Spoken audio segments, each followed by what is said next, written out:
ఓటుకు నోటు కేసులో ఏసీబీ అధికారులు తెల్ల కాగితాలపై బలవంతంగా సంతకాలు చేయించుకోవడానికి ప్రయత్నిస్తున్నారని కోర్టులో మెమో దాఖలు చేశారు నిందితుల్లో ఒకరైన సెబాస్టియన్. కేసుతో సంబంధం ఉందంటూ కొందరు నేతల పేర్లు చెప్పాలని బలవంత పెడుతున్నారని అందులో పేర్కొన్నాడు.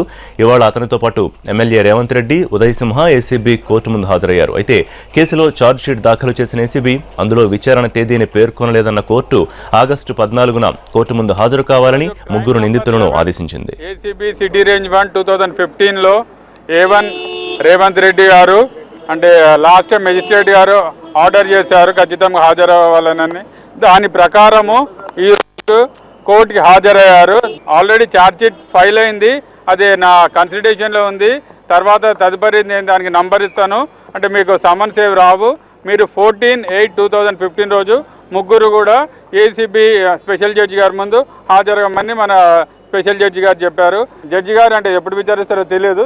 వాళ్ళకి అదర్ సైడ్ కూడా నోటీస్ ఇచ్చి వాళ్ళ వివరణ కూడా తీసుకున్న తర్వాత అది బెంచ్ పైకి వచ్చే అవకాశాలు ఉన్నాయి.